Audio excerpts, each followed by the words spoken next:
Good morning. Thanks for being here so early. Today we're going to talk about making software more secure, because I think that the foundation of security starts with good software security. If you don't start with secure software, you cannot operate secure software. So we're going to talk about how to fix software lifecycles that already exist, because most of the time we do not have the luxury of starting with scratch software where we go in and we say, okay, this is how the perfect security looks for software. So let's build it that way. It doesn't work that way. We start with software and we come in and it's not secure, and then we have to fix it. So today's software is built extremely insecurely. Most of the concern with software is cost and time. So they want to beat the competitors to market, and they want to do it as cheaply as possible.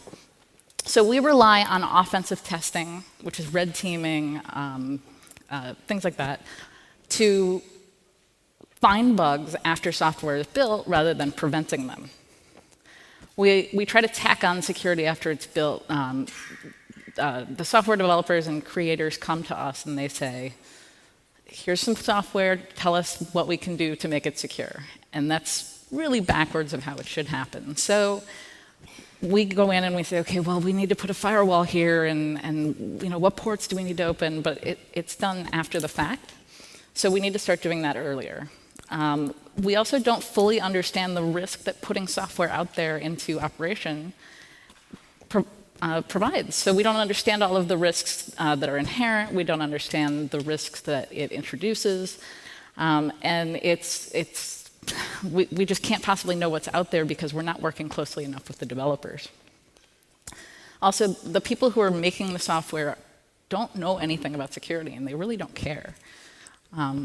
They're not taught security, and they don't practice security. They practice time, speed, correctness.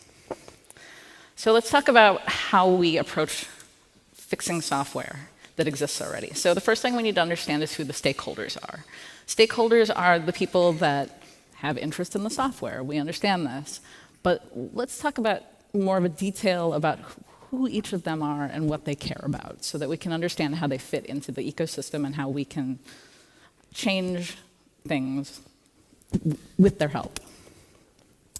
So we have to understand people and the processes if we want to make change. People resist change. Computers don't. People don't like change. It affects their jobs. It affects what they do day to day.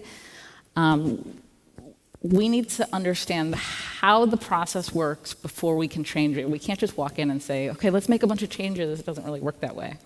So we do try to understand the software and how things work and how things are being done through observation, through looking at historical data and metrics, and then asking people what they think and what's wrong and how things work. So people that are involved in software, this is just some of them. In particular, customers are very important. They're the ones that pay us. The executives are always strong drivers of how things work. And then everybody else kind of works to make sure that the customers and the executives are happy. So security has a very different goal in terms of software than software does. So the builders, the developers, and when I say builders, I mean like developers, software engineers, software architects, product managers, people like that. So they care about it being correct and on time and optimized and things like that. But we want it to be secure. We want it to start secure, be operated securely. We want to prove it's secure for compliance reasons, and then we want to have it documented. But you can see they don't care about those things as much as we do. So project managers are probably the best way that we can figure out how to make change within the life cycle. So project managers, they're like the supervising adults of everyone in the business. So they make sure everybody does what they're supposed to do. They make sure that people brush their teeth and go to bed on time and do all the things that they should be doing. So they manage the schedule from start to finish. If we give them garbage, they are going to produce garbage. So in other words, if we give them bad requirements, no requirements, if we give them bad estimates for how long something is going to take, then what comes out of the project management organization is going to be software that does not include our requirements. So we have to give them good things if we want good things out of the software. So they can help us build security in, but they have to understand what we need. If we don't tell them what we need, then they can't make it happen. So it's a very simple relationship, but I don't think that we're utilizing them the way that we should be today. So QA and DevOps, this is the culmination of software before it gets pushed out into the world. So they use a lot of automation, hopefully. That's the DevOps argument or the DevSecOps argument, trying to use as much automation as possible to make software releases repeatable and quick and easy. So they ensure that the requirements that were set at the beginning were met. Just like software or project managers, they make sure that, that the software meets the requirements. So if they don't have requirements for testing, if they don't have testable requirements, or requirements that are capable of being proven that they're in the software, then they won't do it. I mean, it's another very simple relationship. So we have to make sure that we're giving them what they need in order for us to get what we need, which is secured software. Legal is also a really good stakeholder. They are on our side with things like privacy and confidentiality, liability, risk. They care about a lot of the same things that we do. And they have a lot of clout in the organization. They're probably paid very well. They're generally lawyers and attorneys, and they are very well respected. So what they say, when legal won't sign off on something, that's usually a bigger deal than when security won't sign off on something. I don't know why that works, but understanding that is important because we can work with them and say, look, we have this risk or we have this problem, and we need your help to get something stopped or fixed or whatever the problem is. And they will help us because they have the same concerns. So that's important to understand. Customers have very high expectations that we may not always meet. They care about their privacy of their data. They care about what we do with their data and with their services and making sure they have a lot of trust in what we're doing. And that starts out from the beginning. We have a certain amount of trust that we build up through the sales process and into implementation. And then when they get their services, they have this level of trust. It's very easy to lose that trust. It's not easy to regain it. So once that's gone, once there's a breach, it's very hard to regain that trust. So we need to stay with that. We need to make sure that what we deliver is secure, what we operate is secure. And that includes the software as it's released. Third parties are so important. We see this all the time in the news. When you look at like the Target breach or something like that, every piece of the supply chain has its own piece of the supply chain. So, and that's why it's a chain. So you have members of the chain that have a certain level of security, and they try really hard to secure things. And then you have downstream providers, maybe it's like trash pickup, or maybe it's catering or something like that. And they have less security and they're not trained in terms of social engineering, and they don't, they may use like cloud email or something that is out of their control that we don't understand. But they're still dealing with our payment data, they're still dealing with maybe some of our customer data if we have providers that are doing support for our devices or our software. They may have access into our environments, and we are not properly looking at what they're doing. So our security is only as strong as the weakest link in our supply chain. So we need to make sure that we are auditing them and that we have in our contracts with them that we can audit them and that we can look at what they're doing and hopefully help improve them, because if we help them, it helps us. When we want to look at the existing process, we have to take a step back and walk in and say, what's happening here? How does this process work? How do we get from the idea to the software being in the data center? So we can ask questions, we can look for explanations about why things are happening, we can read existing documentation, we can sit in the, as the process and procedure is happening. So we can watch exactly how everything works, we can sit in the meetings, we can be on the email chains, and we can see the process start to finish. And seeing that in its entirety is really important for understanding where the gaps are. When we find gaps, when we find a place where security is not how it should be, or that something is not being reviewed by security, or that there's no input from security or something like that, then we need to document those and keep track of them and report them and try to fix them. So that's where we're going with this. In a gap analysis, we want to figure out, is there a risk management program? Because if we don't understand the risks, then how do we fix them? Is there a single point of failure? Is there a single person that's doing a task? Is there a system that is managing something that is only in one data center and there's only one system, but it's mission critical? Is there something bad in software that could be fixed? Is there bad architecture? Is there bad coding? Are there good things that are happening? Is there a point where security is looking at software and giving them input and having meaningful interactions with the other teams, because we want to make sure that people know that that's good and that we need more of that. If there are avoidable delays or somebody needs to approve something that could be automated, those are other things we want to keep track of, as well as any security milestones that aren't being met. So let's say that we want to add something to security monitoring something, and it's not happening.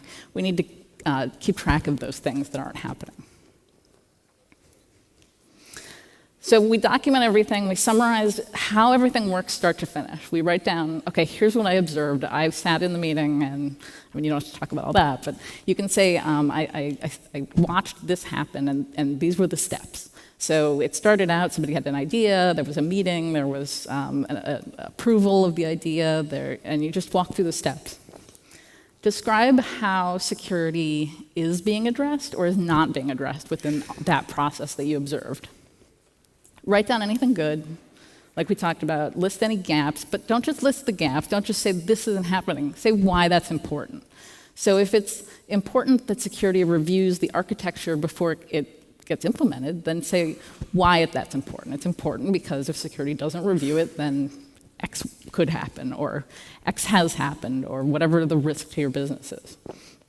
And then we want to document the risks or gaps chronologically in terms of the process. So whenever you talk about the next step, if there's a gap there, list it there, and then we'll prioritize them later. When status quo is okay, which it is normally, people have cognitive bias that says, things are fine, let's just let them be. Let's not make changes. Change is very uncomfortable. The same region in our brain that feels pain also feels uncertainty. So uncertainty manifests in our lives as actual physical pain, in very similar sensation. So people don't like change. There are a number of reasons aside from that, but understanding that people will resist change, that will help us in our quest to fix software. So understanding also that everyone has goals, and we talked about some of the stakeholder goals. Understanding that everybody brings something to the table that's different.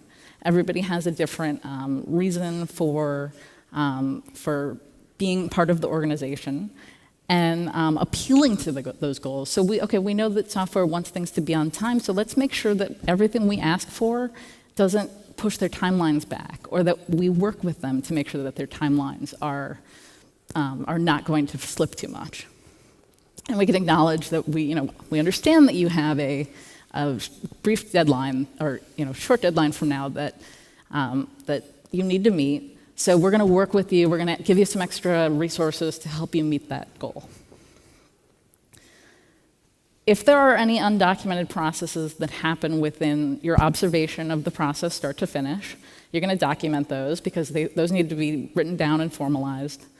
If security needs to provide input or review something, then you need to write that. So if the I'm getting an alarm. So if there's a requirement that security needs to provide, then security needs to provide it, and you need to write it down. Same thing with a checkpoint. So if security needs to approve something, then you need to write that down also. Anytime there is collaboration that needs to happen or discussions about something, again, document it. And then this is a maturity model. We're not going to implement all these things. We're not going to solve all these gaps on the first try. It's going to get better over time. So you need a plan to fix things. We have to make sure that security is a requirement for the organization, and that does somewhat come out of the risk management process and program. It also comes from us selling security to the executives and our management and our peers. So we need to figure out how we're going to achieve our goal and work towards that. So one way that we achieve that is with metrics. So we need to understand where we are today so that when we show where we have gone or where we're going, we can have some sort of qualitative comparison that we can do. So understanding the number of security bugs, the types of security bugs, being able to compare them to non-security bugs, trending over time, regressions, things like this, these are things that we can show progress. We can say, okay, since we've implemented this change, we tweak something and then we look at the metrics. So since we've implemented this change, we have seen a decrease in security bugs. That's very easy for executives to understand, and they're like, okay, cool, so every bug costs this much money to fix, and then they can do the numbers and figure out that actually it is saving the business money to prevent bugs instead of fixing later. So metrics do help identify gaps sometimes too, and we can also help attribute gaps to teams or individuals. If there's one person where a whole bunch of security bugs are coming from and the rest of the team is not doing that, maybe we can just train that one person or replace that one person if need be. But we have to actually act on that information and look into it and say, why are the metrics this way? How do we get them, how do we lower those numbers? How do we increase the numbers depending on what we need to do? So we want to be able to show the time that we're not spending on doing something, as well as explain how the investment is being returned. So how much time are we not spending on security bugs since they've been prevented, and that shows the return on investment. So SANS says that if we want to make security a priority, that the CXOs, so CSOs, CISOs, CTOs, whatever, need to understand the improvements that have happened. So when we started at A and we go to B, what has happened? So these are some of the ideas that they think are important for CXOs to understand. Again, it's reduction of things. It's how the business has improved, how the software has improved, because that's what they care about. Understanding what they care about, we give them what they want, and we get what we want. We want to implement the goals and the gap fixes in, let's say, a 3-phase plan. So the first phase is the low-hanging fruit items, the simple fix. So we see something and we're like, okay, you know what? All we have to do is include security in that meeting, or all we need to do is the simple thing. Let's do that, and then that's easy to fix. So we'll get it done. If there are anything critical that legal freaks out about or something, then we want to fix those too, if possible. Phase 1 is also for fixing things, gaps that we find, that could help us in phase 2. Phase 2 is more of a midterm view on how we want to, on the things that we want to fix. So if we couldn't fix something in phase 1 because it was not simple, or we needed to take a step before we could fix a gap, then those are the phase 2 goals. These are things that people can wrap their head around. These are things that people can understand, and they say, okay, we can do this within a month or 3 months. The phase 3 is really not necessarily phase 3. It's more of a demonstration of where we want to be. So we've looked at the process, and we've seen some things that need to be fixed, but it's more long-term. It's going to take maybe some headcount. It's going to take budget. It's going to take a redesign of something in the software, we can say, this needs to be done, but not yet. Let's focus on these things. Let's get these things done, and then this is where we're going in the future. So it's really for everyone to understand where all of this is going. It's not necessarily set in stone. So we introduce people to the change. This helps people that don't like change, that we ease them into it. We introduce them to the change. We start using our resources more effectively. This is part of the maturity model. We gain support from other people in the organization for fixing things. And then we have the longer term goals where we're just showing where we want to be. We give this to management. So getting management's help, we have to set expectations with them. We have to get their buy-in. We have to make them see how important security is by giving them industry statistics about costs for breaches, about metrics for our own business. We have to give them the goal plan, the phase 1, 2, and 3. And we have to also prioritize those goals and the gaps and say, this is really important and this can wait. So all of that together becomes the long-term plan that you're going to give to management, you're going to give to your peers, everybody's going to look at and say, this seems like a good idea. People can provide input. Getting active input definitely helps with buy-in. When people provide input, then they are inevitably going to support it because they're part of the process now. They're not just bystanders. So when we have objective metrics, those are really influential because they are not biased. I mean, yes, they're a little bit biased towards security, but they're really biased towards the organization. We're not just here for us, we're here for the business, we're here for the customer, really, at the end of the day. So we need to talk about harm to the brand. That can be some of the industry statistics that we get. We talk about that intangible harm to the brand, like how do we get that trust back after it's been broken? Let's prevent that instead of trying to regain it. It's very expensive.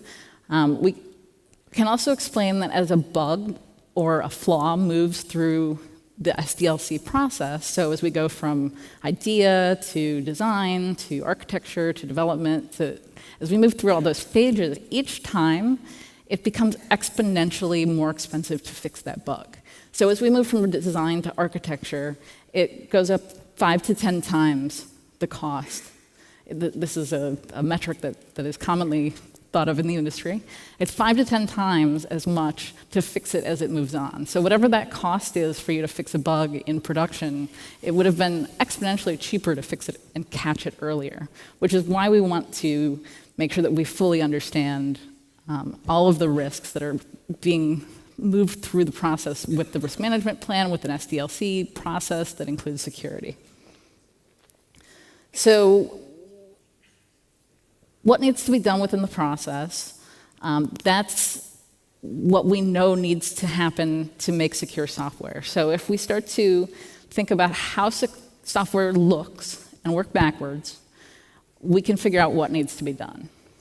Through that, we can say, okay, in order to do each of those steps, who needs to be involved? Is it an approval? Is it a design? Is it something being developed? And then we figure out who all the stakeholders are. Does legal need to approve this? Does HR need to approve it? I mean, does compliance? Whoever it is, we make sure that we note who's involved in each of the things that we are going to give to the software developers when we set expectations. So when we go to the product organization and we say, okay, so here are our requirements for software security. And they take them and they say, okay, so we need to work with these people. It's going to cost about this much. We're going to need these resources. And then they're going to say, so why are we doing this? So we need to talk about why it's important. We need to talk about the metrics and the other things that we are trying to be influential with in terms of buy-in. So we talked a little bit about active stakeholder participation. When somebody is involved in making a decision, they are more likely to support it. So when we can get people involved, when we can get people giving their opinions and making suggestions and giving input and trying to make the process better, then they are going to help us more than they normally would if we were just to leave them out or give them a set of requirements and not involve them in that process. So red team and blue team we're very familiar with. This is an example of two teams working together. It's a really good example of this. They're opposing teams. They have different primary goals. I mean, yes, the ultimate goal is to make the business more secure, but blue team and red team are trying to do very different things. It's a good example of the team working together, but we're not addressing upstream vulnerabilities. We're not addressing the source of vulnerabilities. Why are we having these bugs? Like, why are there so many? We're not looking at the root cause. We're submitting a bug to the developers to fix. We're like, okay, we have this finding, now go fix this. We're not saying, here's why this is a problem. We're just telling them to fix it. So there's also a delay between when it goes into production and when the red team, or offensive security, if you will, tests it. So it will go into production, it will sit there a week or month, or maybe, if we even have time to run red team testing against software. Because every release, if we're putting out like an agile release every week, there's no time to do offensive testing on that. It just doesn't work. So we're looking for known vulnerabilities with offensive testing, but there's a bunch of problems with this model where we're relying on the red team and the blue team instead of looking at the developers and saying, well, why isn't the software just being built more securely? So we want to be partnering with them, not policing them. We're working with the developers and the software creators to make the software more secure by talking to them, by being part of the same team, instead of saying, okay, well, we found this problem and we had this audit and everything you do is wrong. That's not the way to approach them. That's not going to endear them to us. So we want to have more communication with the other teams. And one of the challenges is actually understanding their goals and them understanding our goals and understanding who to talk to and who does what and how things work. The builders are really, they're part of the security team. They are in charge of security every moment that security is not. So every time software is coded, every time software is updated, every piece of software is touched by developers and builders, even when we don't see it. So we create the design, we create the architecture, we tell them that they need a firewall, but the people that are actually building these components are the ones that need to really understand security, but there's a gap there. So if they can reach out to us with questions and say, I'm building this thing, how am I going to secure it, then it builds better software. Like I said, when we submit a bug, it really doesn't educate anybody. So we want developers to be educated on how the bug is important, how the bug impacts the customer, how it impacts the business, how it impacts the data. We want to have a discussion with the developers to talk about these things, to explain to them that the bug is not just a bug. It's not just a problem with the code. It's a fundamental problem that could affect the business in a really massive way. So sometimes when we talk to developers about these things, they'll say to themselves, well, I used that same function in another place. It may be out of scope for the offensive testing. So they may say to themselves, okay, so I know somebody else that's doing it the same way, or I've always done it this way, why is this bad? Or they can ask questions.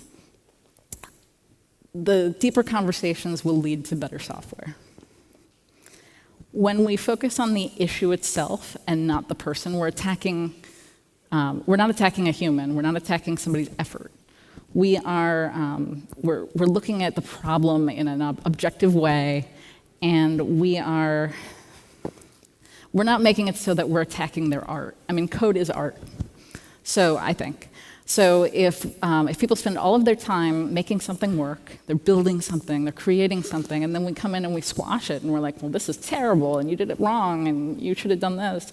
That's not that's saying you and you and you, and it's very personal. So if we can get less personal when we present our findings and our requirements and things, that will help us as well.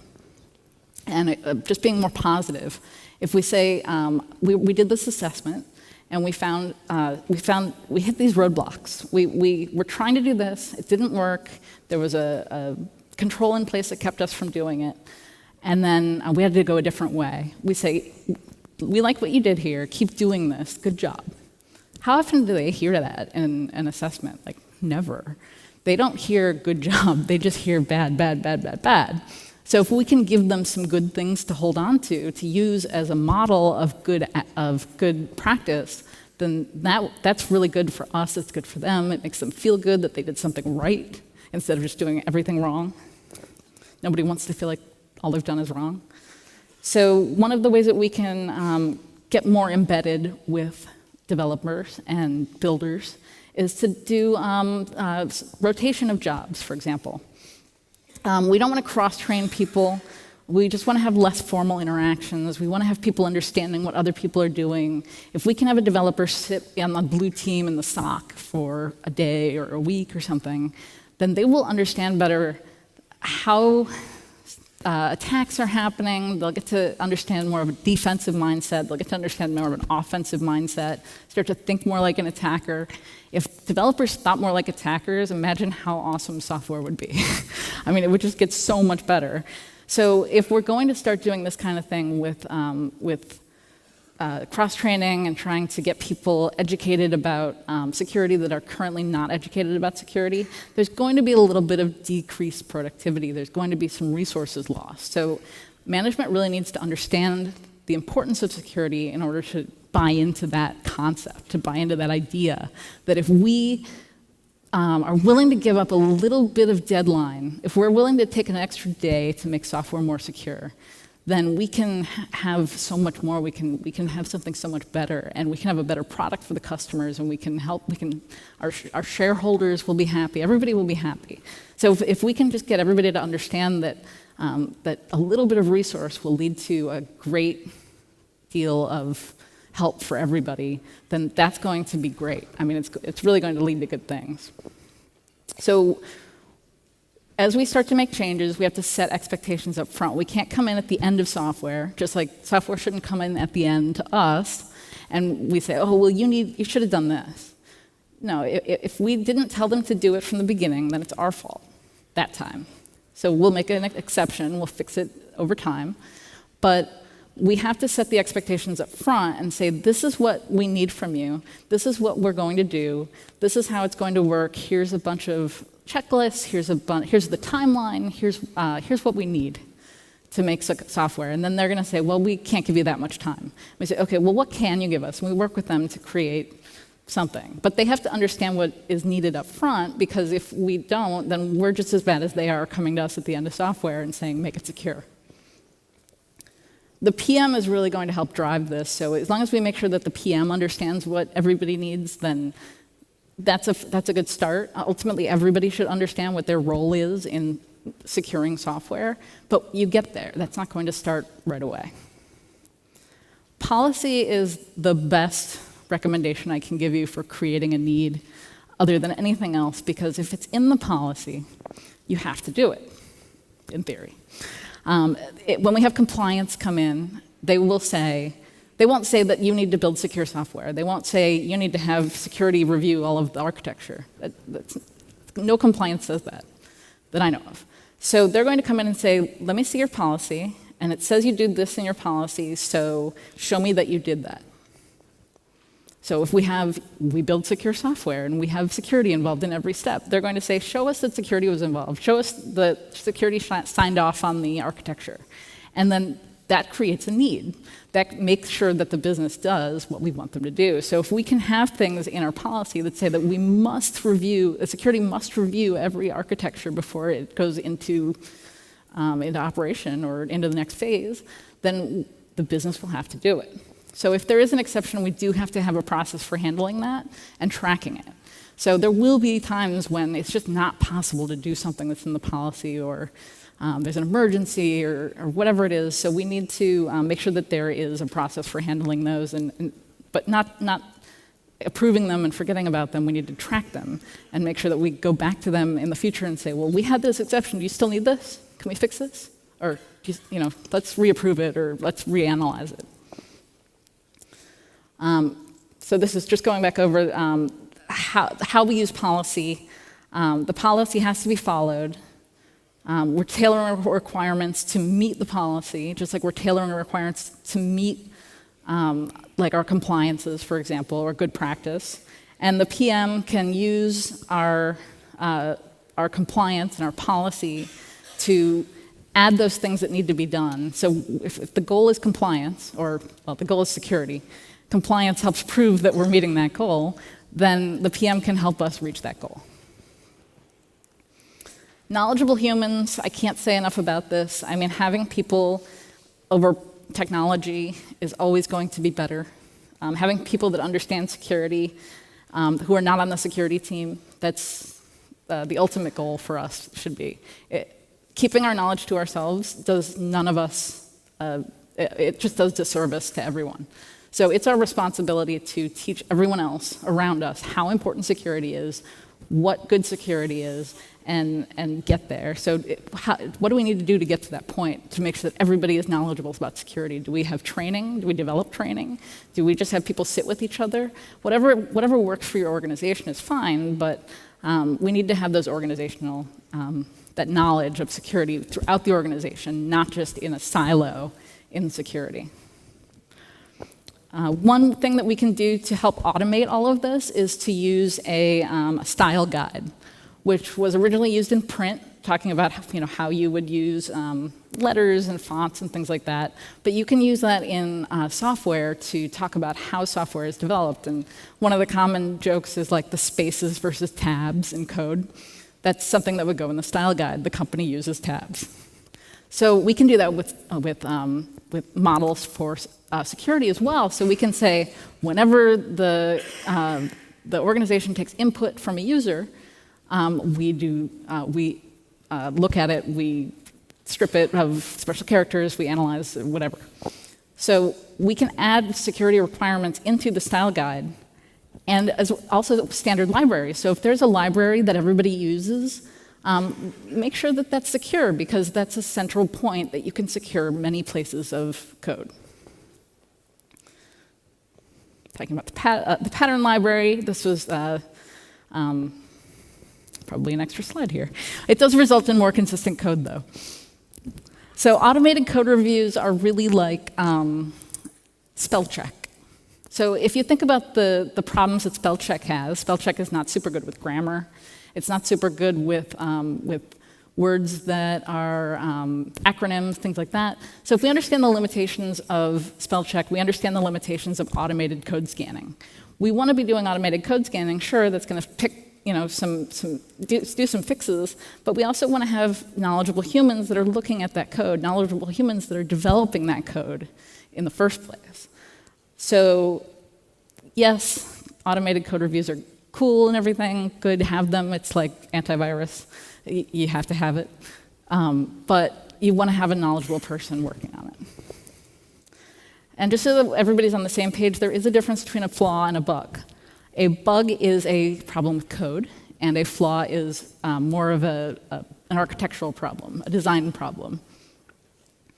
So when we give a checklist, it does help set expectations with everybody in the business.